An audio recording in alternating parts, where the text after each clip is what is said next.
Juan 14 del 1 al 6 dice así: no se turbe vuestro corazón, creéis en Dios, creed también en mí.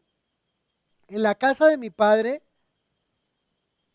muchas moradas hay.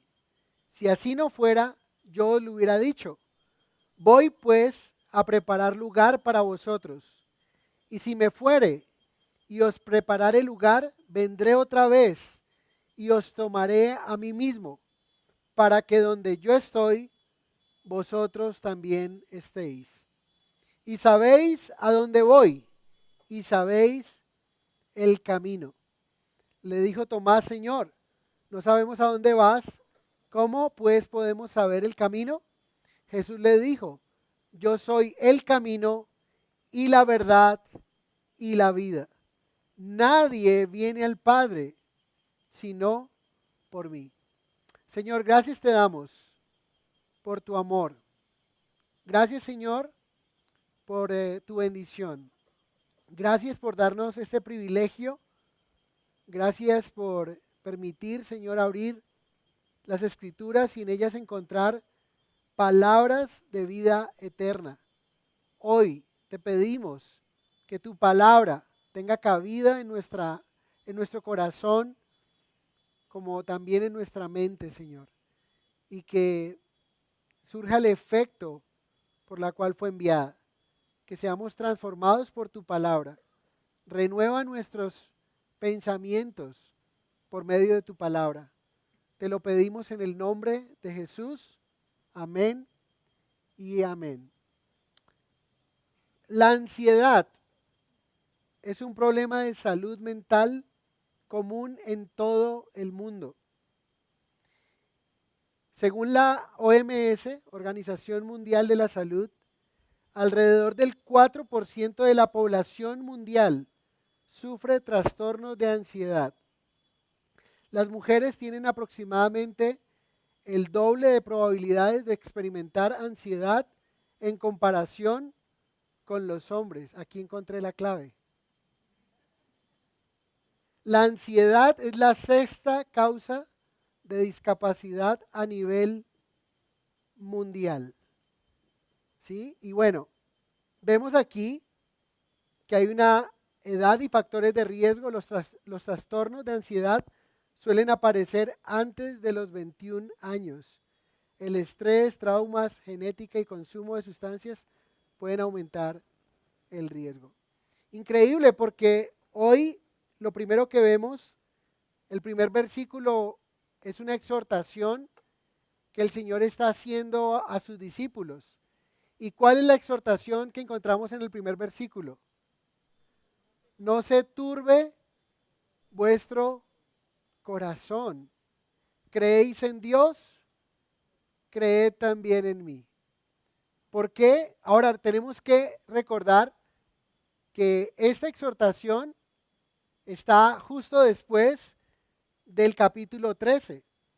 Y la pregunta es, ¿qué fue lo que llevó a los discípulos a estar turbados? Porque el Señor está diciendo: no pierdan la calma, no pierdan la paz. Si creen en Dios, crean también en mí. Pues en el capítulo 13 tenemos que recordar, ahí quedamos en diciembre, ¿verdad? En el capítulo 13, a Jesús celebrando la Pascua con sus discípulos en un lugar llamado el aposento alto. Y en ese lugar donde Jesús celebró la Pascua con sus discípulos, recuerden que Jesús enseñó primero el servicio, un acto de servicio impresionante. ¿Cuál fue ese acto de servicio? Lavar los pies a sus discípulos. Pero también Jesús enseñó acerca del amor. Jesús habló la importancia del amor los unos para con los otros, que eso iba a ser una marca distintiva de un discípulo suyo. Pero también en ese mismo recinto, en esa misma cena, Jesús dio dos anuncios, que es lo más probable que generó esta turbación, esta ansiedad, esta pérdida de paz en sus corazones. ¿Cuáles fueron los dos anuncios que perturbaron el corazón de los discípulos? El primer anuncio, que fue: uno de ustedes me va a entregar. O sea, había un traidor en la mesa, ¿sí, verdad? Entonces esto pudo haberlos perturbado. Pero el segundo anuncio que hizo el Señor fue, me voy a ir, me voy a separar de ustedes, ¿verdad? Y donde yo voy a estar, ustedes no pueden ir conmigo, que eso fue el verso 33. ¿Recuerdan que a Pedro le importó más el por qué no podía ir donde el Señor estaba más que el amor? Pedro no le preguntó al Señor, ¿cómo así? Dice, "Uy, tremenda enseñanza de amor.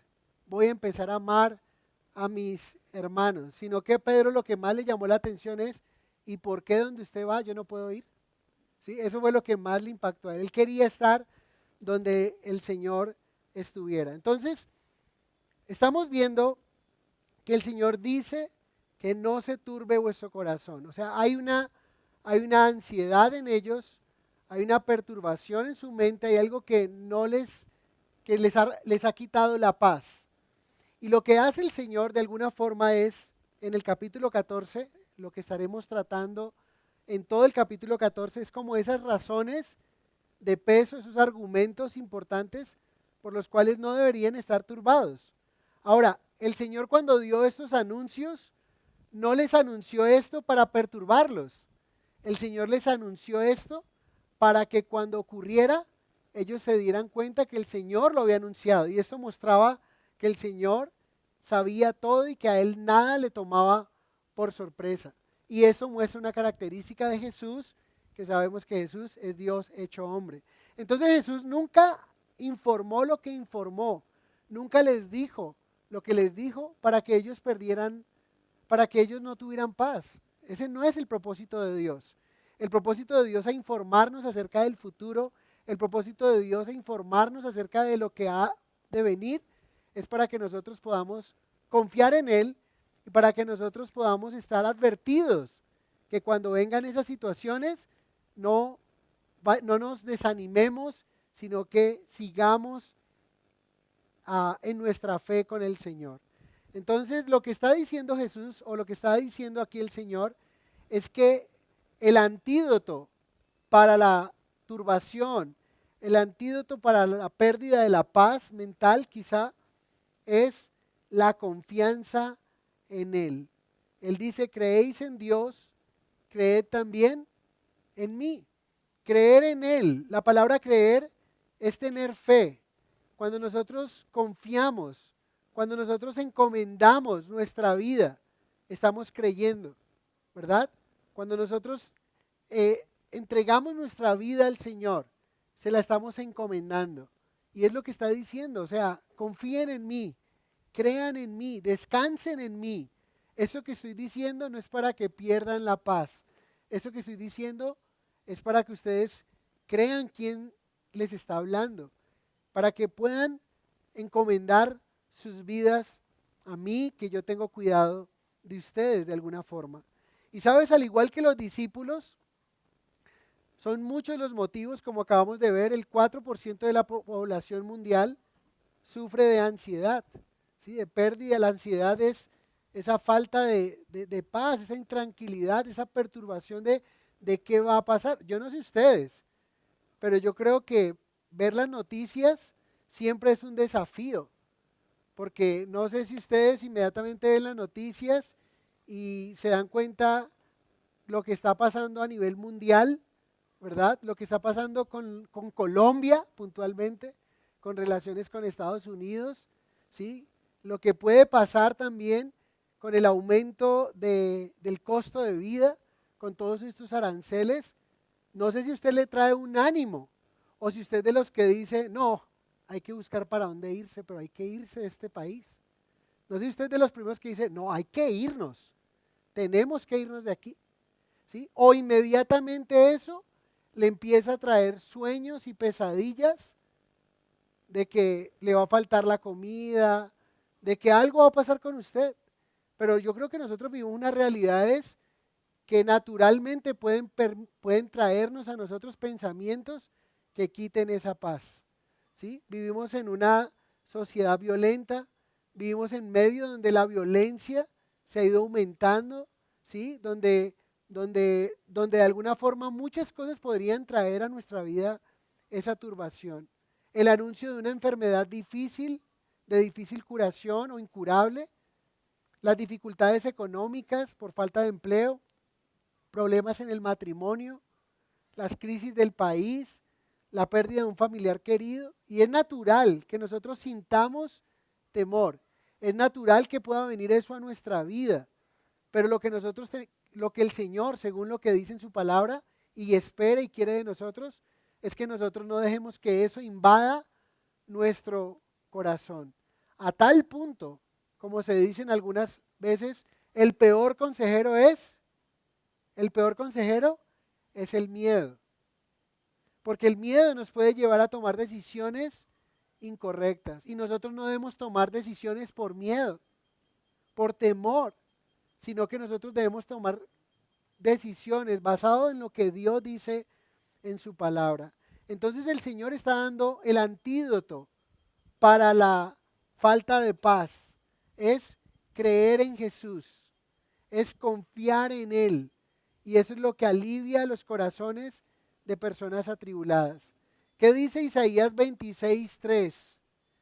Tú guardarás en completa paz aquel cuyo pensamiento en ti persevera, porque ¿en ti a qué?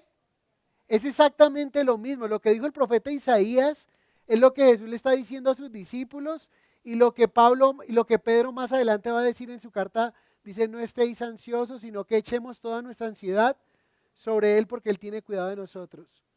Entonces tú guardarás en completa paz aquel cuyo pensamiento en ti persevera porque en ti ha confiado. ¿Qué es confianza? Es creer.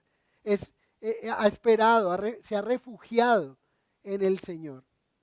Y aquí encontramos aplicaciones para nosotros, que cuando venga a nuestra mente o a nuestro corazón una situación que nos hable del futuro, una situación que nos haga perder la paz, que nos haga estar atormentados, afligidos, recordemos que esta es una nueva oportunidad para fortalecer nuestra confianza en Dios y en su Hijo Jesús.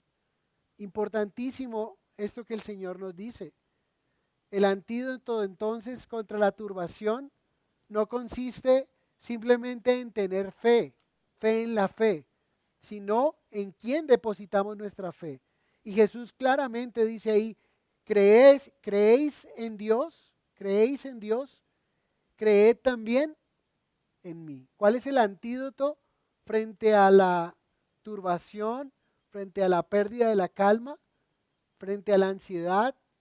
Es la fe en Dios y la fe en Jesús de la manera en que se cree en Dios, confiar en Él. Entonces el desafío que el Señor les está presentando no es un desafío fácil, más cuando las cosas que Jesús ha anunciado y lo que los discípulos van a vivir en pocas horas. Imagínense, Jesús les está diciendo, crean en mí como creen en el Padre. Ellos no tenían ningún problema en creer en el Padre, aquel que los guió, aquel que guió a ese pueblo por medio del desierto, les dio agua de la peña. Ellos no tenían problema en creer en Dios, pero Jesús los está desafiando a que crean en Él, como creen en el Padre. Y eso es un gran desafío, y en unas horas será un desafío mayor. ¿Saben por qué? Porque verán totalmente vulnerable aquel que está diciendo esas palabras. Verán que su Mesías, su Maestro, será arrestado como un criminal y será llevado por las autoridades romanas y luego harán lo que quieran hacer con él. Qué difícil poder creer en alguien que aparentemente no puede librarse de ese castigo injusto. ¿No les parece a ustedes? Esto que está diciendo aquí el Señor es un desafío muy grande para ellos. En ese momento lo era porque ya ellos sabían que al Señor le querían matar. Recuerden que cuando el Señor mandó a preparar la Pascua en Jerusalén o iban a Jerusalén, recuerdan por allá en Juan 11, no podemos olvidar todo lo que hemos visto. ¿Se acuerdan que en Juan 11 vemos, o en Juan 12, el Señor dice es necesario que vayamos a Jerusalén? Y entonces, o cuando enfermó Lázaro, ¿sí? Y entonces dice, Lázaro no está enfermo de muerte, sino que él se va a recuperar. Los discípulos dicen, antes no necesitamos ir, ¿Para qué vamos a ir a Jerusalén si ya te quieren matar? Entonces lo que estaba pasando era un desafío para ellos, que ellos pudieran depositar su confianza. Ahora, eso es muy importante porque es una verdad teológica que el texto nos muestra. Y es, si Jesús no es uno con el Padre, y si Jesús no es igual al Padre, lo que Él les está pidiendo a sus discípulos es un llamado a la idolatría o lo que está diciendo es una blasfemia. No sé si toman lo que estoy diciendo. Si Jesús no es uno con el Padre, si Jesús no es Dios hecho hombre, lo que Él le pide a sus discípulos, que crean en Él como creen en el Padre, entonces Él está haciendo un llamado a una idolatría, que es pecado, o está diciendo una blasfemia. ¿Por qué? Imagínense que yo le digo a usted, yo soy su pastor, pero le digo, confíe en mí como usted confía en Dios. Confíe en mí, tranquilo. Confíe en mí, así como usted confía en Dios, confíeme su vida, su familia, en todo. O sea, confíe, imagínense. ¿Usted qué va a decir? No, gracias, prefiero vivir. O sea, yo soy un mortal igual que usted. Pero que Jesús esté diciendo, confíe en mí, como confía en el Padre, ellos conocen al Padre. Por eso es que en Juan 16:24, navegantes, podemos ir más allá en la oración respondida cuando dice, hasta ahora, nada habéis pedido en mi nombre. Pedid y recibiréis para que vuestro gozo. Lo que está diciendo ese versículo es, ustedes no han orado en mi nombre. Ustedes han orado, siempre que han orado han dicho, Abba Padre.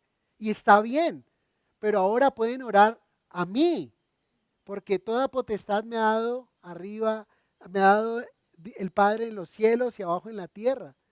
Y que Jesús es igual a Dios, Juan 5. Entonces, si Jesús no es quien dice ser, lo que está llamando, invitando a sus discípulos es a una herejía o una idolatría, que sería algo terrible. Pero entonces esa es una verdad que ha sido recalcada en todo el Evangelio de Juan. Y la verdad es que hay una unidad del Padre y el Hijo. Y no es posible creer correctamente en Dios sin creer del mismo modo en su Hijo.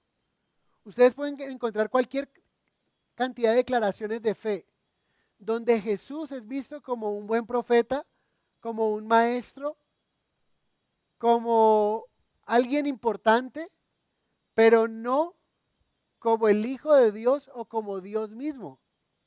Y cuando usted encuentra una declaración donde usted no puede creer en Jesús como cree en el Padre, usted puede decir, esa declaración de fe no es bíblica.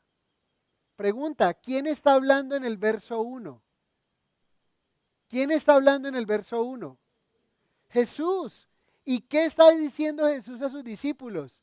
No se turbe vuestro corazón. ¿Por qué ellos podrían estar turbados? Por todo el panorama que el Señor les ha presentado que ha de venir, que se va a separar de ellos, que hay un traidor en medio de ellos que ellos no han identificado. Hasta ahí probablemente los que podrían saber quién era el traidor, ¿quiénes eran? ¿Quiénes probablemente podrían saber? ¿Quién preguntó? ¿Quién se interesó por saber quién era ese traidor? Pedro, ¿a quién le preguntó? A Juan, el discípulo amado.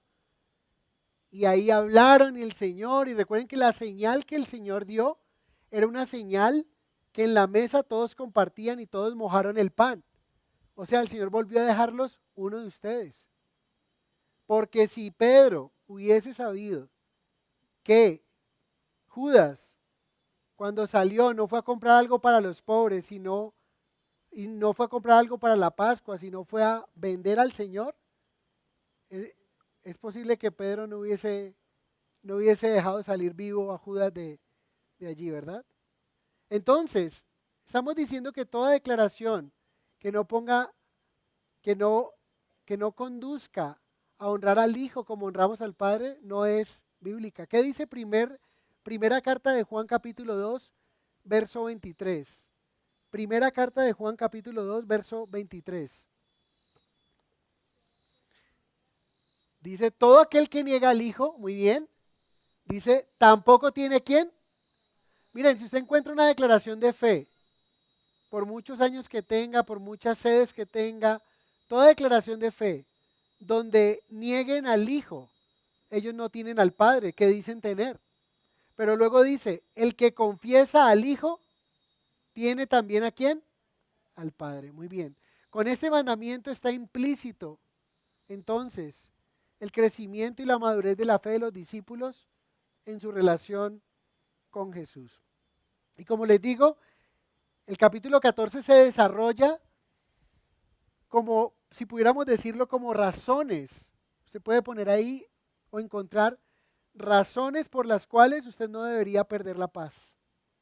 Razones por las cuales usted debería estar tranquilo a pesar del panorama político en el que vivimos, a pesar de los anuncios que se dan, aunque las cosas no mejoran, sino que empeoran. A pesar de todo esto, hay unas razones que usted debería tener en cuenta para no estar turbado. Lo primero, la primera razón, y vamos a estar trabajando en ella esta mañana, es un lugar. ¿Y saben cuál es ese lugar? Una morada celestial. ¿Sí? ¿Cuál es la primera razón por la cual ellos no deberían estar turbados, no deberían estar ansiosos?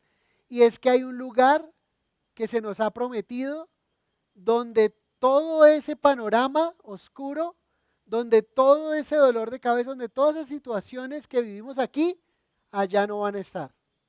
Y esa es una razón de peso para continuar creyendo, para continuar en este peregrinaje del Señor.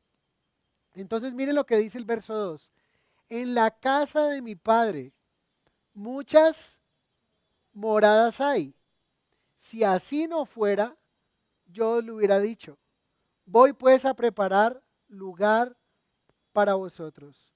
Aquí Jesús les da una promesa a sus discípulos que les servirá como esa razón poderosa para no estar temerosos. Él iba a partir, él se iba a ir delante de ellos para preparar morada para ellos.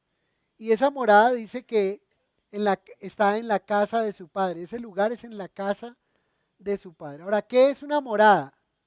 Una morada es un lugar donde estar, un sitio donde morar.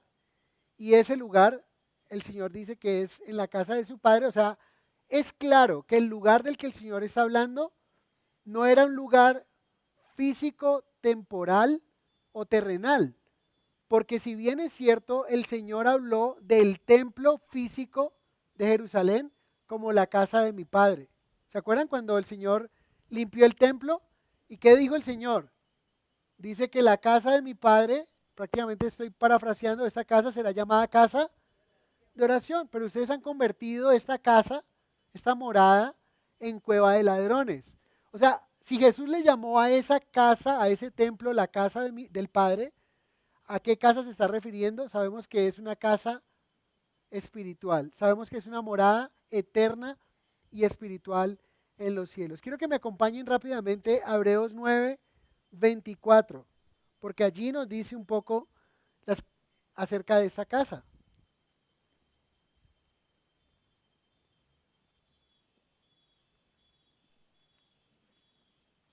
Hebreos 9, 24 dice, porque no entró Cristo, o sea, Cristo muere, resucita y entra a la morada del Padre, donde Él se adelanta a ellos, porque todo eso está ocurriendo después de que Jesús está anticipando lo que Él va a hacer.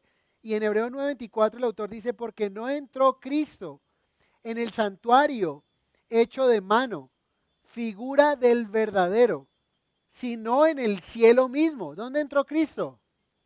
A esa morada celestial, a la morada del Padre, muy bien. Pero ¿para qué está en ese lugar? Para presentarse ahora por nosotros ante Dios. O sea que el Señor iba al cielo, a la verdadera casa de Dios, eterna, celestial y gloriosa, para preparar morada para sus hijos. Pero también, morada indica un lugar, pero morada también incluye más que simplemente una habitación. implica comunión con Dios. O sea, cuando Jesús está hablando de morada, no simplemente está hablando de un lugar donde vamos a estar. ¿Saben por qué es atractivo el cielo? ¿O saben por qué es atractivo esa morada celestial? ¿Por quién va a estar en esa morada? O sea, lo que hace atractivo realmente el cielo, algunos han dicho, es que Dios va a estar allí y su Hijo van a estar allí. Si el Padre y el Hijo no estuvieran en esa morada, sería una cárcel de oro. Pero realmente lo que hace atractivo el cielo es con quién vamos a estar por toda una eternidad. ¿Y cómo demostramos que una morada no es simplemente un lugar, sino implica comunión con Dios? Juan 14, 23. En Juan 14, 23, o sea, el verso 23 de este libro, de este capítulo que estamos viendo, dice, respondió Jesús y le dijo, el que me ama, mi palabra guardará, y mi Padre le amará, y vendremos a él, ¿y qué haremos? Entonces tenemos claro que morada es un lugar donde vamos a estar en el cielo, y morada implica, está implícito, comunión, intimidad, relación con el Padre. Y eso es maravilloso, ¿no les parece que es una buena razón para no estar turbados frente a los escenarios que la vida nos presenta? Porque esta vida nos presenta escenarios como los que acabé de leer hace un rato, diciendo que vas a un examen. ¿Cómo te sientes cuando vas a un examen de diagnóstico y vas a reclamar el resultado de ese examen de diagnóstico que te ha enviado un especialista y dijo, no veo que eso esté muy bien? ¿Cómo te sientes? ¿Estás tranquilo? ¿Estás con una paz? No, uno está. ¿Y qué queremos? ¿Cómo vamos en la mente? Que no sea, que no sea, que no sea eso, que no salga positivo eso. O sea, y empieza uno hasta a mirar el escenario y dice, bueno, y yo ya compré yo compré las auxilios funerarios, yo era que los compré, no los he comprado, ¿sí? ¿Qué pasa si o sea, yo ya me voy adelante, apenas medio me están diciendo que esa manchita no se ve bien, yo ya me fui más adelante, dijo, y ahorita ¿quién va a cuidar a mi hija? Y empezamos a estar turbados. Pero miren, el escenario de la muerte con Cristo, dijo Pablo que era aún ganancia. Pero aún en medio de eso deberíamos de tener esa tranquilidad de la promesa que el Señor nos ha dado de un lugar donde podemos tener comunión con el Padre. Y miren, el Señor dijo que había muchas moradas. O sea que hay suficiente. Lo que dice ahí es, hay, hay para todos, pero no todos van hacia allá. Hay para todos, pero no todos van a querer estar en ese lugar, que es lo sorprendente, ¿no? Hay para todos los que quieran, para todos los que crean, ¿sí? Entonces, ahí estaremos con el Señor y nos encontraremos también con todos aquellos creyentes de todos los tiempos. Cuando lleguemos allá, habremos llegado a nuestro verdadero hogar y estaremos en familia. Y eso es lindo. No sé si a usted le ha pasado que sale de paseo y siempre se dice que no, uno no duerme, o sea, no duerme tan bien como duerme en su casa y puede estar en el mejor lugar, pero hasta que llega a la casa uno dice como que descansa, como que realmente puede descansar. Y pensar que vamos hacia el cielo, que pensar que vamos a esa morada celestial eterna y gloriosa, es que estamos yendo a casa, estamos yendo a la presencia de Dios, ese lugar donde estaremos por siempre. Y quizá en este mundo, yo no sé usted por cuántos hogares temporales ha pasado y por qué circunstancias ha salido de esos lugares temporales. Algunos por venta y vendieron una casa y compraron una mejor, ¿sí? Otros porque la perdieron, ¿sí? Se endeudaron y quizá perdieron esa morada temporal. Otros porque han estado de arrendamiento en un lugar y otros por desalojo. Pero lo interesante es que en esa morada estaremos para siempre. Ya no tendremos que mudarnos, ya no tendremos que estar yendo de un lugar para otro, sino que estaremos siempre. Y es lo que nos dice Hebreos 13:14. Ese lugar, esa morada, dice Hebreos 13:14, porque no tenemos aquí ciudad permanente. Y por eso ese tema de a qué lugares podemos ir, claro que nos encanta visitar ciertos lugares, claro que sería muy chévere tener mejores relaciones y entrar a ciertos países y conocerlos, pero nosotros debemos recordar que aquí no tenemos una ciudad permanente, sino que buscamos la que está por venir. Nosotros deberíamos enfocarnos no en esta morada temporal aquí en la tierra. Nuestra ciudadanía está ¿dónde? En los cielos, ¿sí? Y ese es nuestro pasaporte. Nuestro pasaporte, debemos asegurarnos que es un pasaporte que tiene entrada al cielo, pasaporte celestial. Y esto marca un profundo contraste entre la morada temporal con la morada celestial. Ahora por Cristo y por la obra de Cristo tenemos acceso a Dios y podemos tener una comunión con Él y tendremos una comunión perfecta con Él allí en esa morada celestial. Entonces, ¿cuál es la razón de peso para no estar turbados? Pues que hay un lugar. ¿Cuál es ese lugar? El cielo. ¿Y con quién vamos a estar en ese lugar? Con el Señor, Dios el Padre y con su Hijo. Muy bien, pero ahora, ¿quién me da garantía a mí de que esto es así? ¿Quién me garantiza a mí de que esto es verdad? Miren lo que dice el verso 2, la segunda parte. Si así no fuera, yo os lo hubiera dicho. ¿Cuál es la garantía que el Señor presenta a sus discípulos de que el cielo es una realidad para sus hijos, para sus discípulos, para los creyentes? ¿Cuál es la garantía de la garantía de que ese lugar es una realidad? Que Él lo dice, muy bien. Y si Él lo dice, entonces es porque así se va a cumplir. Y saben, Números 23:19 dice que Dios no es hombre para que mienta, ni es hijo de hombre para que se arrepienta. ¿Sí? O sea, lo que Él dice se cumple. ¿Y saben en qué contexto está escrito en Números 23? ¿Recuerdan ustedes por allá al profeta Balac, pero al profeta Balaam, que fue contratado por el rey Balac? ¿Y qué fue lo que hizo el rey Balac? El rey Balac lo que dijo a Balaam es que lo llamó al profeta Balaam y lo contrató para que maldijera al pueblo de Dios. ¿Y qué fue lo que dijo el profeta Balaam? Le dijo, mira, rey Balac, así no funcionan las cosas. ¿Sí? Lo que Dios dice de ese pueblo es lo que se cumple. Así una persona se pare de cabeza y lo maldiga al pueblo. Si Dios ha bendecido ese pueblo, eso es lo que ocurre. Entonces tenemos una promesa. Y yo creo que esto inmediatamente nos regala una aplicación a nosotros. Y yo quiero que tú respondas esta pregunta en esta mañana. ¿Qué te perturba esta mañana? ¿Qué te hizo o te ha hecho perder la paz estos días, este año, final de año? ¿O vienes sin paz?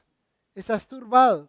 Y cada vez que prendes las noticias, en lugar de sentir más paz, ¿qué es lo que tanto te hace estar turbado? La otra pregunta es, ¿qué dice Dios en su palabra al respecto? Y miren, si hacemos este ejercicio es, ¿qué te hace estar turbado? No, pues que la crisis económica o la crisis política nos lleva a una crisis económica y a mí me daría mucho miedo morir de hambre. Hay gente que podría sentir ese temor de que puede haber una escasez y vamos a morir de hambre. ¿Qué dice Dios en su palabra? No he visto justo desamparado ni su descendencia. ¿Es verdad o es mentira? Y Él lo cumple. En otras palabras, quisiera que lo viéramos de esta forma. ¿Se acuerdan cuando vinieron las plagas hacia el pueblo de Egipto? Allí también vivía un pueblo hebreo. Pero si notaban algo cuando venían esas plagas, es que las plagas de las ranas, las plagas de las moscas, de todo esto, ¿a quién afectó? A los egipcios. La misma muerte de los primogénitos, ¿a quiénes afectó? Pero no al pueblo de Dios, que tenían una señal ¿Cuál es la señal? ¿Cuál es el sello que tenemos que debería traer tranquilidad? Que aunque pasan esas cosas, ¿verdad? Las vemos pasar aquí al lado de nosotros, enfrente de nosotros, pero confiados en que Dios nos está guardando, ¿verdad? Él promete, y si Él promete, Él cumple. Entonces, cuando tú tengas esto en tu mente, ¿qué es lo que trae a tu vida que pierdas la paz de Dios? Coloca a un lado qué dice Dios en su palabra. Y aquí es donde está el desafío. ¿A quién le vas a creer? ¿Al banco, a la Organización Mundial de la Salud, a los especialistas en economía, o le vas a creer al Señor? Y necesitamos, y nuestra mente se va de alguna manera, va a luchar frente a esto. ¿Qué es lo que me perturba? ¿Qué es lo que me hace perder la paz? ¿Y qué dice Dios en su palabra? ¿Y a quién le voy a creer? Porque es una decisión. Y aquí hay una exhortación: no se turbe vuestro corazón. No se turbe vuestro corazón. Si llegaron aquí o llegamos aquí ansiosos, el Señor nos dice, no está bien que estemos así. El Señor no quiere que estemos así. Y si entramos así a ese lugar, debemos salir con la paz de Dios. Ser diligentes en lo que nos corresponde, porque no estamos diciendo que este tipo de cosas nos deben llevar a la pereza, a la holgazanería, a dormir, a no hacer nada. Debemos ser diligentes, pero lo que no debemos hacer es estar ansiosos, estar preocupados, adelantarnos a los hechos. Debemos confiar en el Señor. ¿Saben? El Señor está colocando como garantía. El Señor está colocando como garantía, ¿qué está colocando? Su palabra. ¿Y cuál es la garantía de que lo que Él ha dicho realmente se cumpla? Pues la garantía es que lo que Él les había dicho a sus discípulos se había cumplido. La garantía es que Él no les había engañado y no lo iba a hacer ahora. Igual para nosotros. ¿Por qué dudar cuando el Señor ha cumplido su palabra hasta hoy? El Dios que ha sido fiel en el pasado lo será en el presente y en el futuro. Entonces no estemos más ansiosos, sino confiados, creyendo en el Señor. El cielo es seguro para los creyentes, pero hay algunas características de esa morada celestial. Y colocando esta analogía de cuando tú vas a visitar un lugar, ¿qué es lo que tú haces cuando tú te dispones a visitar un lugar donde nunca has estado? Dígase otra ciudad o en un caso dado otro país. ¿Qué es lo que tú haces previo a ir a otro país, ya sea de visita? Tú empiezas a buscar una reseña del lugar donde vas a ir. Si necesitas visa, que lo más probable es que si eres colombiano, sí. ¿Sí? En muchos países donde no requieren visa, para muchos países de Sudamérica, para nosotros sí tenemos visa. También la moneda, el costo de vida, qué tan peligroso es, qué tan seguro es. Bueno, una cantidad, tienes una reseña. Pregunta, ¿han ustedes hecho, si eso lo hacemos con un lugar temporal, ¿sí? ¿Han hecho ustedes esa reseña? ¿Conocen la reseña, el lugar donde van a pasar eternamente? ¿Se necesita visa? Sí, se necesita visa, en cierto sentido, ¿sí? ¿Cuál sería la visa? Veámosla. Apocalipsis 21-27. Porque es que no todos los que peregrinan en este mundo, todos quieren ir al cielo, pero no todos van a ir al cielo. O no todos vamos a ir al cielo, mejor diría. ¿Sí o no? Yo me incluyo inmediatamente. No todos vamos a ir al cielo. Que yo me cuento que voy a ir. ¿Sí? ¿Sí? Ahí cuando estoy diciendo eso me estoy excluyendo. Entonces, no todos van a ir porque yo sí voy a ir. Ya me estaba sacando. Pero Apocalipsis 21-27, leámoslo. Que no te lleves una sorpresa. Que estés pensando que vas a ir y no vayas a entrar porque hay una reseña y no cumples con esos requisitos, digamos no está ahí. Dice, no entrará en ella ninguna cosa que inmunda. Bueno, eso no habla de que si usted es feo o algo así no va a entrar. No, no, no. Está hablando de inmundicia espiritual, ¿no? Bueno, dice, no entrará en ese lugar, en esa morada eterna, ninguna cosa inmunda o que hace abominación y mentira. Habla más del ser, ¿verdad? Sino solamente, ¿quiénes van a entrar? Los que están inscritos en el libro de la vida del Cordero. Pregunta, ¿no van a entrar los que van a la iglesia cada 8 días?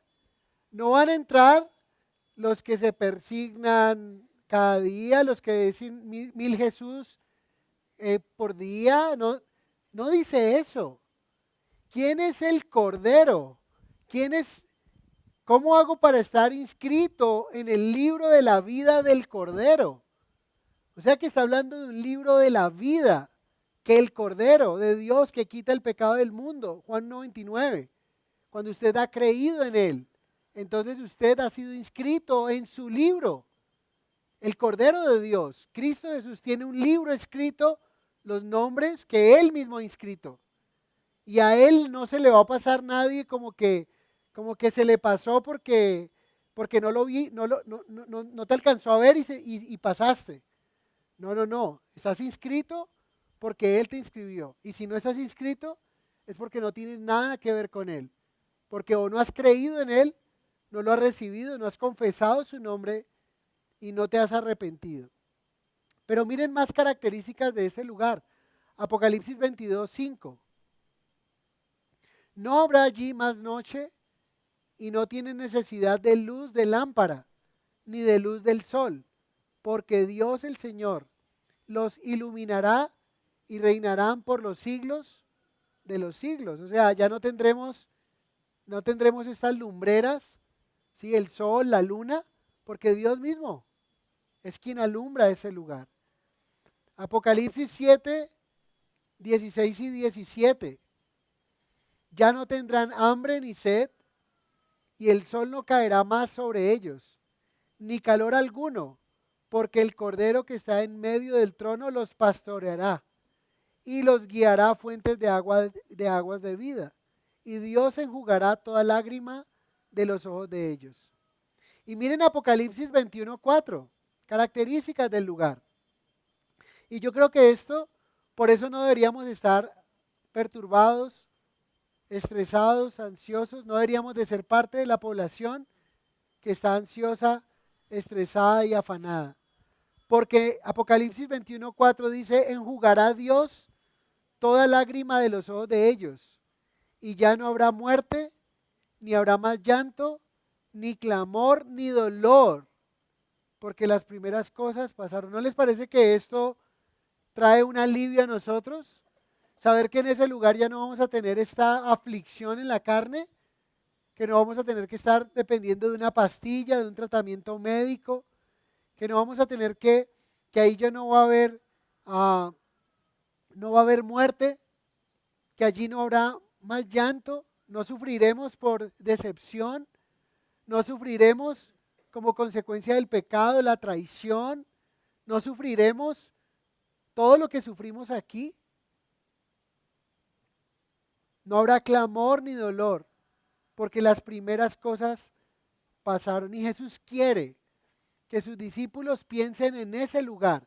Y yo hoy te invito a que cuando te sientas afanado, estresado, pienses en ese lugar, donde no tendrás todas estas angustias, todas estas situaciones complicadas. Cuando estemos pasando por dificultades en este peregrinaje, debemos pensar que vamos rumbo a casa y que esta vida es pasajera, ¿sí? Y que allá será un lugar perfecto. Y yo creo que esto es una bendición. Y aquí podríamos conectarlo. No se turbe vuestro corazón, creéis en Dios, creed también en mí. Recuerden, ¿creer a qué nivel? ¿A qué nivel debo yo creer en Jesús? Al mismo nivel que yo puedo creer en Dios. Hay una seguridad en creer, en confiar en Jesús. Pregunta, desde aquí ya empezamos a ver por todo el Evangelio de Juan, pero vamos a ver una distinción con cualquier iluminado, con cualquier santo, con cualquier santa, con cualquier hombre. Porque la pregunta es, ¿quién podría decir, crea en Dios como creen en mí? ¿Algún santo podría decir eso? ¿Algún santo de la Biblia? ¿Alguna mujer de la Biblia podría decirle a usted, o está registrado en la Biblia que alguna mujer en la Biblia le dijo, crea en Jesús, crea en Dios, o crea en mí como cree en el Padre? No encontramos tal cosa. El único que pudo decirlo con autoridad fue Jesús. Entonces, la morada celestial está prometida y ese es un argumento, una razón de peso para no estar más atormentados o intranquilos. La morada celestial es una certeza. ¿Por qué? Porque si así no fuera, el Señor lo hubiera dicho. Pero porque Él lo dijo, se cumple y es verdad. Y número 3, la morada celestial será preparada por Cristo mismo. Miren que no fue algo que Él envió a prepararnos, sino que fue algo que Él mismo fue a prepararnos esa morada celestial. Dice en el verso C de Juan 14:2, voy pues a preparar lugar para vosotros. Ahora ya se entiende por qué el Señor tenía que adelantarse. El Señor se adelantaría cuando les dice en el capítulo 13 que Él se iría y que donde Él iría ellos no iban a estar, pero era temporalmente, no era algo permanente, no era una separación permanente, sino que se adelantaría a fin de que pudieran estar siempre juntos. Y mira lo que nos dice Hebreos 6:20, porque Jesús es el precursor, o sea, alguien que se adelanta a preparar ese lugar. Hebreos 6:20 dice, donde Jesús entró por nosotros como precursor, está hablando del cielo, hecho sumo sacerdote para siempre, según el orden de Melquisedec. O sea que es posible,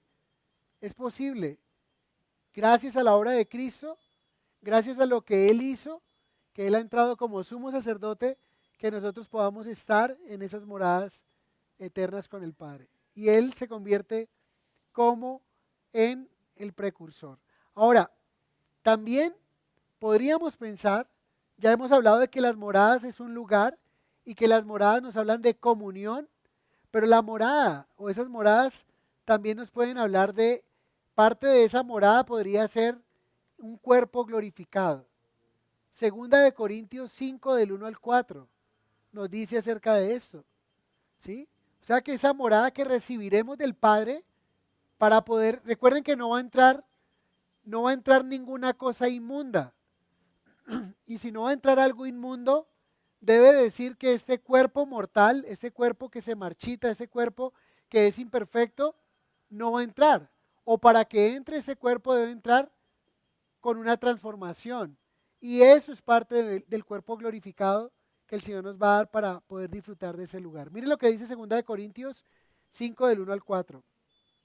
Porque sabemos que si nuestra morada terrestre, este tabernáculo, se deshiciere, tenemos de Dios un edificio, una casa no hecha de manos, eterna en los cielos. O sea, ese tabernáculo se va a deshacer, ¿verdad? Se desgasta, se envejece y muere. Pero cuando ese tabernáculo, esta tienda, esta habitación donde mora el Espíritu de Dios, se deshaga, vamos a recibir de parte de Dios, tenemos de Dios un edificio, tenemos una casa, no hecha de manos, dice eterna en los cielos. Verso 2. Y por eso también gemimos, deseando ser revestidos de aquella nuestra habitación celestial. Está hablando de esa morada, está hablando de ese cuerpo glorificado. Pues así seremos hallados vestidos y no desnudos. Verso 4. Porque así mismo los que estamos en este tabernáculo gemimos con angustia, porque no quisiéramos ser desnudados, sino revestidos, para que lo mortal sea absorbido, ¿por qué? Por la vida. O sea, la vida de Dios, ese cuerpo glorificado, absorba la muerte. Y ya la muerte no reine más, y el aguijón del pecado que era la muerte ya no sigue reinando más. Y estaremos eternamente con el Señor. Entonces, ¿qué nos está presentando el apóstol Pablo y qué nos está presentando el Señor? Está dando un argumento el Señor de peso, un lugar, una morada eterna. Y Pablo lo que está diciendo aquí en 2 Corintios está comparando esta vida temporal con la vida eterna que recibimos en el Señor. Y eso es un desafío. ¿Por qué? Porque vivimos en un mundo donde se nos presenta los placeres temporales, ¿sí? Pero se nos oculta las limitaciones de nuestra mortalidad. Lo que quiere el Señor que nosotros entendamos es que Él nos ofrece un lugar permanente en la casa del Padre con cuerpos libres de los efectos del pecado. Pregunta, ¿qué hace una persona que no tiene a Cristo? ¿Qué hace una persona del común, del normal, con los placeres temporales que esta vida le ofrece? Echarle mano, vivir en ellos, porque para él su filosofía de vida, ¿cuál es?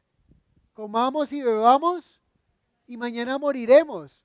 Pero ¿cuál es la filosofía de vida que un hombre de Dios, una mujer de Dios debería tener? Pensando que hay aflicción presente aquí, que caminar aquí es caminar en un mundo caído, en un cuerpo que se desgasta, que sufre esas inclemencias de todo tipo. Pero debemos pensar que iremos a un lugar que el Señor tiene preparado y ese lugar es eterno y por eso nuestra mirada, y aquí es donde quiero que todos vayamos un momento, Colosenses 3, del 1 al 7. Por esta razón, nosotros deberíamos de soportar pacientemente las inclemencias de este mundo. Por esta razón, nosotros deberíamos soportar ciertas dificultades y no abandonar el peregrinaje con Dios, porque hay algo mayor preparado para nosotros. Y mira lo que dice Colosenses 3 del 1 al 7. Si pues habéis resucitado con Cristo, buscad las cosas de arriba, donde está Cristo sentado a la diestra de Dios. Otra vez, nos confirma lo que Jesús le dijo a sus discípulos. Me voy. ¿Para dónde se fue? Al cielo, a preparar un lugar para nosotros. Y si Él entró al cielo, y si Él está sentado a la diestra si Él venció la muerte y está sentado a la diestra del Padre, nos está ofreciendo algo que Él mismo cumplió, que Él mismo pudo hacer. Podemos creer en ello. Pero miren lo que dice. Poned la mira en las cosas de arriba, no en las de la tierra. Mucho cuidado con esto, porque la pregunta es, ¿qué serían esas cosas de las que cuáles son las cosas que yo debo mirar de arriba y no en las de la tierra? Porque muchas personas sobreespiritualizan los textos bíblicos y dicen, mire, aquí en la palabra de Dios dice, no ponga su mirada en las cosas de la tierra. Y entonces van y abandonan su empleo, dejan a su familia y hacen una cantidad de locuras. Gracias a Dios que el texto nos dice cuáles son las cosas de la tierra que usted debería dejar de lado esperando esa morada eterna y celestial. ¿Cuáles son esas cosas de la tierra? Dice, porque habéis muerto y vuestra vida está escondida con Cristo en Dios. Cuando Cristo, vuestra vida se manifieste, entonces vosotros también seréis manifestados con Él en gloria. Haced morir, pues, lo terrenal en vosotros. ¿Qué es aquello que debe morir en nosotros? ¿Qué es eso terrenal que debe morir en nosotros? Dice allí, fornicación. ¿Todos aquí sabemos qué es fornicación? Para los que no sepan, fornicación es todo desorden sexual antes, durante, antes del matrimonio, estando casado o no estando casado. Toda inmoralidad sexual. Son cosas que deberían morir en nosotros. ¿Cómo aumenta en el mundo? ¿Cómo las personas cada vez viven más de esta manera? ¿Verdad? Pero en nosotros deberíamos de hacer morir lo terrenal, mirarlo por venir, mirar la promesa del Señor. También dice que es impureza. Habla de todas aquellas cosas que no honran a Dios, ¿sí? Pero también dice allí pasiones desordenadas. Esas pasiones desordenadas que vemos en nuestros días, deberíamos hacerlas morir, ¿sí? Y dentro de ellas están pasiones desordenadas, tiene que ver con temas sexuales, pero no solamente eso, pasiones desordenadas de ira, pasiones desordenadas. Las pasiones desordenadas son que no son controladas, ¿sí? Que no están bajo el dominio, bajo el fruto del Espíritu Santo que nos habló Gabriel hace 8 días. Pero también dice malos deseos, debemos hacerlos morir. Es lo que llaman concupiscencias el autor de Santiago. Esos deseos que salen del corazón, que nuestra carne quizá en el tiempo pasado le dimos a gustar y que nos pide. Y que nosotros en lugar de darle, nosotros tenemos que hacerlo morir en nosotros. Y la mejor forma de hacer morir la carne o esos deseos es poniéndolos a aguantar hambre, para que mueran de inanición. No le des de a poquito, sino déjalo morir, ¿sí? Si fuera un vicio, dame un poquitico, dame un poquitico. No, déjalo morir. Es exactamente lo que está diciendo. Haced morir, no lo alimentes. ¿Cómo alimento pasiones desordenadas? Pregunte, se puede preguntar qué ve, cuál es su entretenimiento favorito, lo que usted ve, lo que escucha, lo que hace, cómo se entretiene usted. Miren, y parece que no fuera así, pero esto hay que decirlo y hay que repetirlo y no me cansaré de repetirlo. Tengamos cuidado qué es lo que estamos viendo en nuestra casa. ¿Qué es lo que cambiamos? Hacemos zapping en el televisor, en todos los canales, porque la pornografía está a flor de piel, está allí. Miren, el engaño matrimonial, el adulterio está dentro de la iglesia. Se está dando más dentro de la iglesia que fuera de la iglesia. Y esto es vergonzoso. Nosotros deberíamos hacer morir todas estas obras terrenales, todas estas obras de la carne. Luego dice, pasiones desordenadas, malos deseos y avaricia, que es idolatría. Cosas por las cuales la ira de Dios viene sobre los hijos de desobediencia. La ira de Dios. Dice, en las cuales vosotros también anduvisteis en otro tiempo cuando vivíais en ellas. Puede ser que la culpa venga a tu vida. Puede ser que Satanás, el acusador de los hermanos, venga a traerte algo a tu mente de lo que hiciste en el pasado. Pero aquí está diciendo cosas en las cuales anduvimos. Pero si ya le pediste perdón al Señor y estás haciendo morir eso en tu vida, ya te alejaste de ello, no te dejes quitar la paz de Dios por lo que hiciste en el pasado. Pero si realmente no estás tranquilo porque esto no lo estás haciendo morir en tu vida, ese no es el enemigo el que te está redarguyendo, sino el Espíritu Santo. Satanás te acusa con el pasado, pero el Espíritu Santo te redarguye cómo estás viviendo tu vida hoy. Y si el Espíritu Santo te está hablando y te está diciendo, hey, ten cuidado, recuerda, no entrará ninguna cosa que inmunda. Y ya quedamos claros que los feos vamos a entrar, pero los inmundos de alma, de espíritu, que están haciendo cosas inmundas, que viniendo a la iglesia se sientan y salen de la iglesia y no han abandonado su vida pasada, no van a entrar.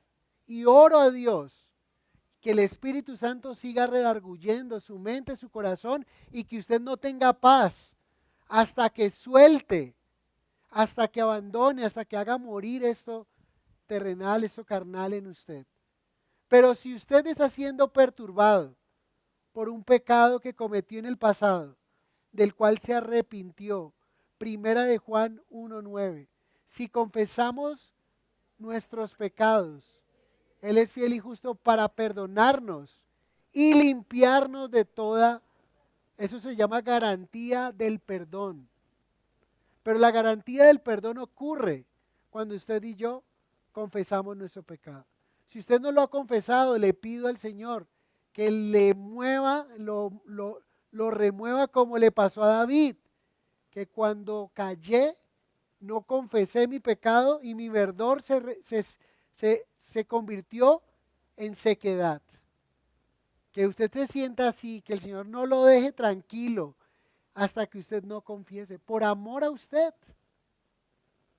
No le estoy deseando el mal a usted, le estoy deseando el bien de que usted se arrepienta. Todos aquí hemos pecado. Romanos 3:23, por cuanto todos pecaron, están destituidos de la gloria de Dios. Pero Cristo vino como paga para ese pecado, porque ese pecado tiene una consecuencia y es estar destituido de la gloria de Dios. Es muerte eterna. Dice, porque la paga del pecado es muerte, más el regalo de Dios, más la dádiva de Dios es vida eterna en Cristo Jesús, Señor nuestro.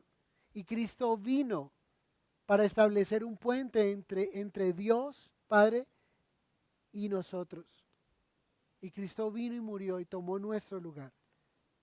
Y ahora no solamente nos está diciendo eres perdonado, sino que eres mi hijo y te quiero llevar a un lugar eterno, un lugar de eterna paz. ¿No les parece que es espectacular el regalo que Dios nos da? Y por eso el Señor quiere que nosotros no estemos angustiados, que estemos confiados en Él. Vamos al verso 3 y cerremos con este verso 3. Dice, y si me fuere, os prepararé el lugar, vendré otra vez y os tomaré a mí mismo, para que donde yo estoy, vosotros también estéis. ¿Saben de qué está hablando? Algunos piensan que esto tuvo cumplimiento cuando el Señor murió, fue sepultado y al tercer día resucitó. ¿Qué hizo? ¿Dónde volvió el Señor? Con los discípulos. Pero aquí no los ha llevado a esa morada eterna. Entonces ahí no fue el cumplimiento. También otros dicen, no, Él vino de una manera, de una venida espiritual. Cuando dijo, me voy y les doy el Espíritu Santo. Pero la forma mejor de hacerle justicia al texto estaría hablando de su segunda venida, y tenemos que recordar que ese es un evento que desencadena varios eventos. Entre ellos hay uno que se llama rapto. Algunos pueden ver el rapto aquí. Miren aquí lo que dice el verso 3. Y si me fuere y os prepararé el lugar, Él va a preparar el lugar, vendré otra vez, segunda venida. Dice, vendré otra vez y os tomaré a mí mismo. La palabra tomar es una manera que es harpazo. Es lo que se conoce como rapto o arrebatamiento, primera de Tesalonicenses capítulo 4, donde Pablo dice que no todos dormiremos, o sea, no todos vamos a morir, pero que en cualquier momento el Señor podría venir por su iglesia. Y el rapto significa cuando el Señor venga por su iglesia, para llevar a su iglesia con Él. Y la segunda venida, cuando el Señor venga con su iglesia a establecer el milenio, los 1000 años. Y entonces, cuando el Señor rapte a su iglesia, creemos que ahí se va a desencadenar la última semana de Daniel, que se conoce como tribulación y gran tribulación. Y la iglesia está en el cielo, en las bodas del Cordero, y terminado la gran tribulación, Cristo viene por segunda vez, pero a la tierra a establecer su reino milenial. Satanás es atado por 1000 años y viviremos un reino perfecto por 1000 años. Después de ese reino milenial, Satanás es soltado y empieza a confundir. Las naciones se rebelan en contra del Señor y el Señor viene y trae juicio a las naciones. Y luego nosotros iremos a la Nueva Jerusalén, a ese lugar, a estar para siempre con el Señor. La tierra, esta tierra, dice, será fundida en fuego, según lo que dice el apóstol Pedro, y será deshecha. Y todos aquellos, lo que será Satanás, el falso profeta y el anticristo, inaugurarán un lugar que se llama el lago de fuego, donde estarán eternamente. Y todos aquellos que no vayan a la Nueva Jerusalén, ¿dónde van a ir? Al lago de fuego. Un castigo terrible. Si usted piensa que estas temperaturas son altas, usted no se puede imaginar lo que el infierno es. Y por eso, cuando venimos a la iglesia, no venimos simplemente a pasarla chévere. No venimos simplemente, qué lindo, qué tan bonito es esto. Qué lindo los cristianos. No, no, no, venimos a hablar de vida eterna. Venimos a hablar de santificación progresiva, continua, que usted haga morir lo terrenal en usted. Que usted siga trabajando, que usted siga siendo responsable, que usted siga teniendo los pies bien puestos en la tierra, pero con su mirada en el cielo, mirando al Señor. Los días son cada vez más difíciles, cada vez se complica más la situación, pero nosotros no deberíamos estar ansiosos, no deberíamos estar preocupados. Es natural que nos sintamos así, porque es natural de nuestra carne, pero en el espíritu, ¿cómo debemos contrastar eso que nos turba nuestro corazón? ¿Cómo deberíamos de contrastarlo? Recordando que las promesas de Dios. Primero, con fe en Jesús. Si usted cree en Dios, crea en Jesús y en su palabra. Y lo segundo, contraste eso que lo hace sentir ansioso, angustiado, que pierde la paz, que no puede dormir, que no puede comer. Eso es terrible, hermanos. Yo no sé si alguno de ustedes ha sufrido insomnio, pero es terrible. Bueno, yo no he sufrido insomnio, pero dicen que es terrible. Y debe ser, no, simplemente no poder dormir una noche, para mí me descompensa todo. Sistema nervioso está alterado, ¿sí?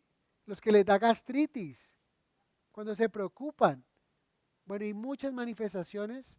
Aquí tenemos médicos, saben que hay muchas enfermedades que son alteradas o que son de alguna manera, están ahí como un reflejo del cuerpo de nuestro sistema nervioso, de no descansar en el Señor. Y es un trabajo que todos debemos hacer en el Señor.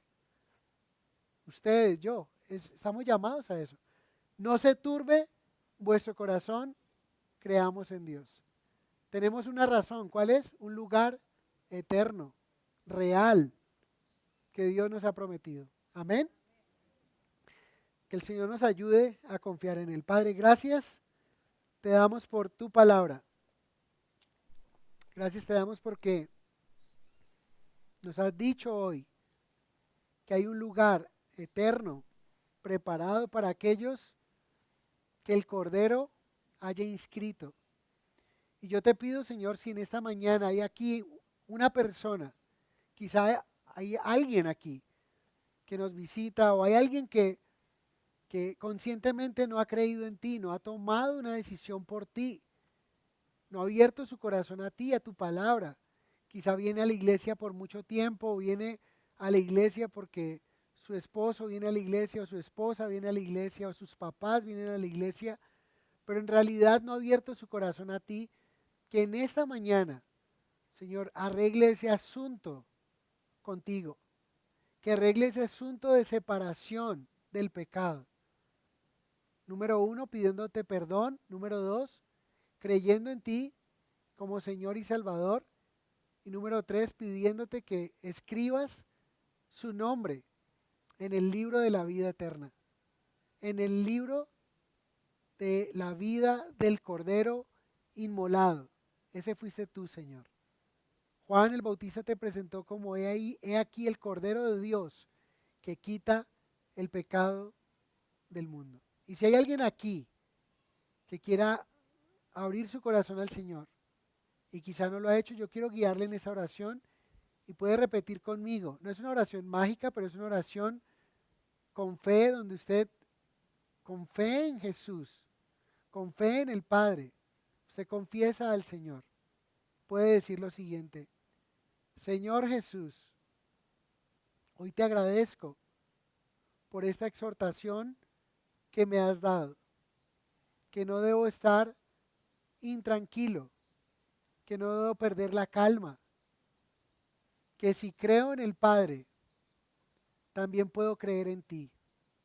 Hoy decido de manera voluntaria creer en ti como el único Señor y como el único Salvador personal. Hoy te confieso, hoy abro mi corazón a ti y te recibo. Te pido que me perdones todos mis pecados, todas mis inmundicias, todas esas obras de la carne que por ignorancia he hecho y aún sabiendo que está mal, he cometido ese pecado. Te pido perdón y te pido que inscribas mi nombre en tu libro, en el libro de la vida, porque yo quiero estar en esa morada eterna que tú has ofrecido para los que creen en ti. Te doy gracias por recibirme, gracias por decirme que no debo estar ansioso, gracias por decirme que hay morada suficiente para mí y hoy descanso sabiendo que voy al cielo contigo. Sigue obrando en mi vida. En el nombre de Jesús. Amén y amén. Señor, y también te pido por aquellos que creyendo en ti no te honran como debieran hacerlo en sus vidas. Yo te pido, Señor, que perdones todo pecado y que redargullas por medio del Espíritu Santo de pecado, de justicia, de juicio, Señor. Aquellos que viniendo a la iglesia, que habiendo confesado, habiendo confesado que tú eres su Señor, no se ve por sus vidas, no se ve en sus testimonios. Te pido que perdones, que limpies y que afirmes, Señor, tus verdades en mis hermanos y en mi vida. Y te damos gracias en el nombre de Jesús. Amén y amén.